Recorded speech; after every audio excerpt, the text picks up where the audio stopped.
Você já sentiu que mesmo com seus melhores esforços, seus pacientes parecem repetir os mesmos padrões, ou então parecem paralisados pelos seus próprios pensamentos difíceis, memórias difíceis, ou imersos nas suas emoções complicadas e com isso não conseguem avançar no processo clínico? É sobre isso que flexibilidade psicológica trata e nesse vídeo eu vou te explicar tanto o que é flexibilidade psicológica, quanto qual a relevância que ela tem para a saúde mental dos seus pacientes e para a sua saúde mental enquanto terapeuta.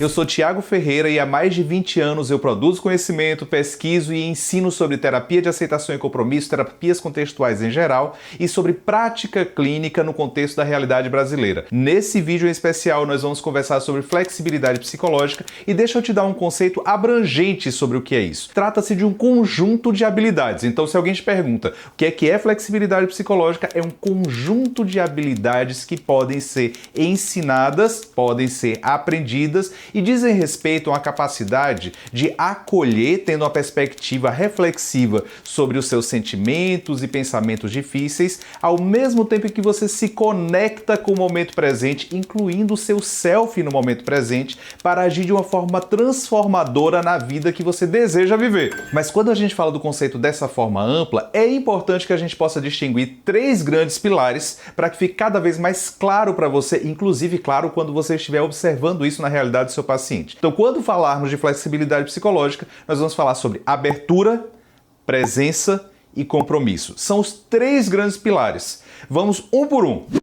Abertura diz respeito à sua capacidade de ter uma perspectiva, ou seja, ter uma consciência reflexiva de perceber os seus sentimentos e pensamentos, aqueles difíceis, aqueles agradáveis, etc., ao mesmo tempo em que você consegue acolher a presença deles. Então a abertura diz respeito à sua própria subjetividade, as marcas que a sua história deixou lá. Então o que eu sinto, o que eu penso, as memórias que eu tenho, cada um desses elementos, a flexibilidade psicológica indica que nós devemos ter perspectiva, uma consciência reflexiva sobre e ao mesmo tempo ter acolhimento. Note bem que isso é muito diferente de querer mudar o conteúdo daquilo que os seus pacientes pensam ou sentem. Na verdade, boa parte dos seus pacientes está preso exatamente porque está tentando durante muito tempo mudar o que sente e mudar o que pensa. Você sabe disso porque são aqueles pacientes que dizem para você assim: eu não consigo viver enquanto eu estiver com essa ansiedade, ou então eu preciso que esses pensamentos ou essas memórias difíceis vão embora para que depois eu comece a viver de uma forma que é significativa. Você já sabe que isso é uma prisão, mas pelo contrário, uma perspectiva flexível sobre pensamentos e sentimentos é aquela capacidade que nós temos de acolher a presença deles, mas nota bem isso, saber que os sentimentos e pensamentos não definem quem é o seu paciente. Os sentimentos e pensamentos não precisam nortear a vida do seu paciente. Então é acolher a presença deles, mas ao mesmo tempo saber que o seu paciente não é definido pelos sentimentos e pensamentos. Isso é abertura. Agora vamos falar do segundo pilar. O segundo pilar de flexibilidade psicológica é presença. Isso diz respeito à capacidade que nós temos de estar em contato com o momento presente e mesmo com o nosso self, com quem nós somos no momento presente. Você bem sabe que mais da metade do nosso tempo nós não passamos em contato intencional com o momento presente. Na verdade, nós passamos muito tempo no passado ou então no futuro. Se você tem um paciente que tem, por exemplo, filhos, e você bem sabe que no momento cultural em que a gente vive, quando nasce o filho, nasce a culpa também dos pais. E esses pais que se sentem culpados olham para o filho não como os filhos são, mas como eles entendem que esses filhos deveriam ser. Então, por exemplo, você tem um paciente que ele tem 2 filhos e que ele olha para esses filhos, mas ele não consegue desfrutar do contato do momento presente com esses filhos. Na verdade, enquanto ele está com essas crianças, ele está pensando assim: será que no futuro eles vão conseguir aprender? Eles estão se divertindo agora, mas eu não deveria, enquanto pai, estar trabalhando para que eles tivessem uma capacidade cognitiva maior? Com isso, o seu paciente está cada vez mais dentro da própria cabeça e menos inserido inserido na própria vida.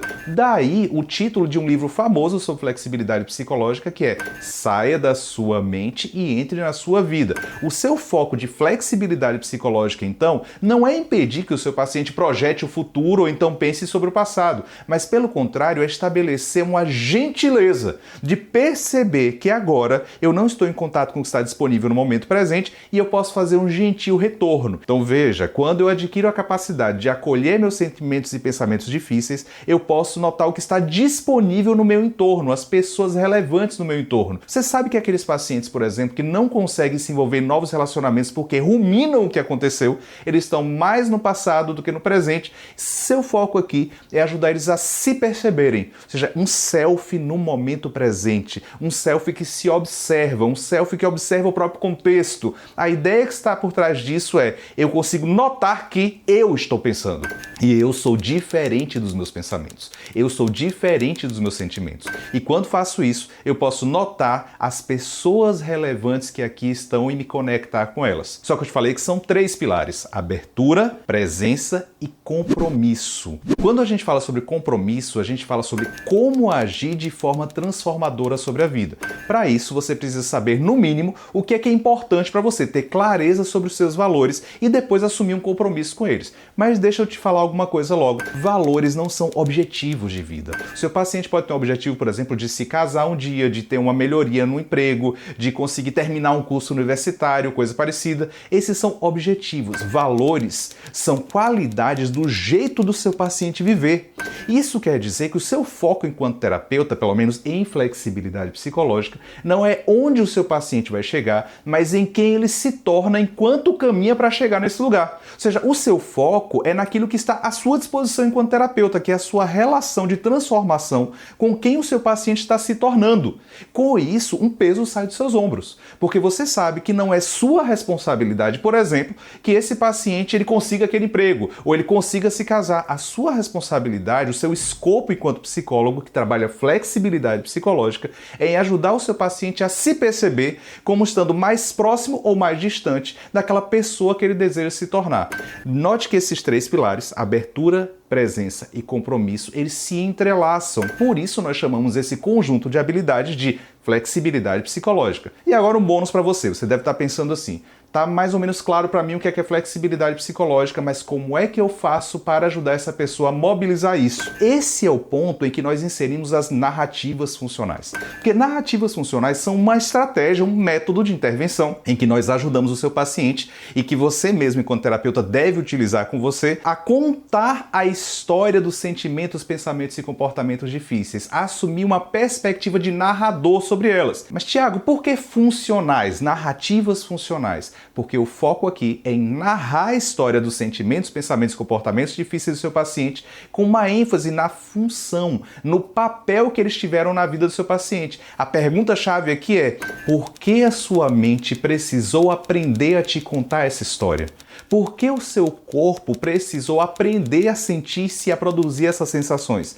Quando a gente faz isso, a gente já está colocando em terceira pessoa, que é o seu corpo, a sua mente já criou um distanciamento, a perspectiva aí, e ao mesmo tempo, quando o paciente começa a se engajar em contar a história de por que a cabeça dele precisou aprender tais coisas, há um acolhimento aí. Nós já estamos tratando os nossos sentimentos e pensamentos difíceis como sendo personagens de uma história que faz todo sentido. Isso quer dizer que você está utilizando a história de vida do seu paciente para mobilizar a flexibilidade psicológica. Essa é a chave. Quando você une terapia de aceitação e compromisso, que é o modelo que tem uma ênfase em flexibilidade psicológica, mas associado a um método que a gente chama de narrativas funcionais, que é um método para que o seu paciente consiga narrar a história da sua própria subjetividade em uma perspectiva funcional. Espero que tenha ficado claro para você que flexibilidade psicológica não é uma opção, mas é essencial para uma prática clínica madura, que não tem uma ênfase em eu preciso mudar a maneira que o paciente pensa, eu preciso mudar a subjetividade do meu paciente. Ele já está brigando bastante com isso. Ele não precisa de ajuda para lutar contra a própria subjetividade. O que ele precisa de ajuda